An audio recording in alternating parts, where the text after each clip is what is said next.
ગાંધીના ગુજરાતમાં ગિફ્ટ સિટીમાં દારૂની છૂટ કેટલી વ્યાજબી?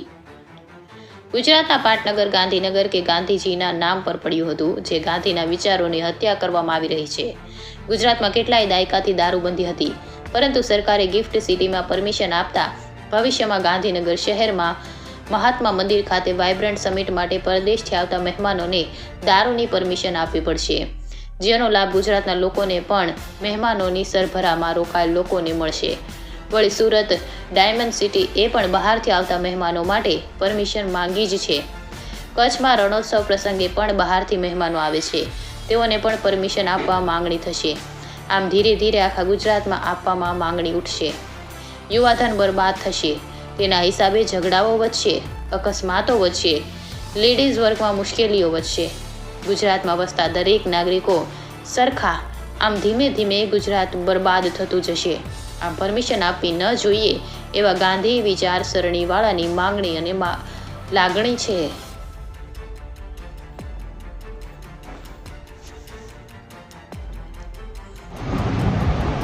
જય હિન્દ. હું રેશમા પટેલ, ગુજરાત પ્રદેશ મહિલા પ્રમુખ. ખૂબ જ દુઃખ સાથે જણાવવા માંગુ છું કે ભારતીય જનતા પાર્ટીએ જે નિર્ણય કર્યો છે દારૂબંધીને હટાવીને ગિફ્ટ સિટીમાં, એ ગુજરાતની બહેનો અને દીકરીઓની સુરક્ષાનો વિચાર કર્યા વગર કર્યો છે.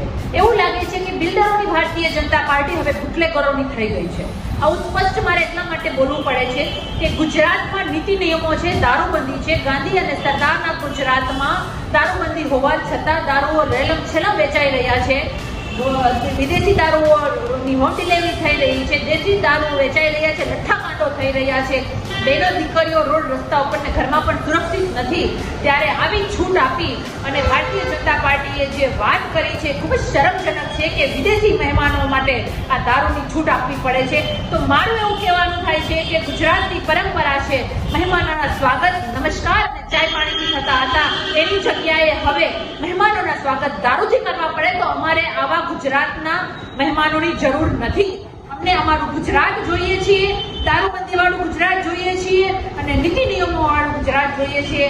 આમ આદમી પાર્ટીનું મહિલા મોરચો સખત શબ્દોમાં નિર્ણયને વખોડે છે અને આગામી દિવસોમાં જે રીતે કાળી પટ્ટી બાંધીને આજે અમે વિડીયોના માધ્યમથી વિરોધ કરીએ છીએ, હું રોડ રસ્તા ઉપર ઉતરી અને અમે વિરોધ કરીશું અને આવેદનપત્ર આપીશું અને આ નિર્ણય પાછો ખેંચવાની અમે માંગ કરીએ છીએ. ધન્યવાદ.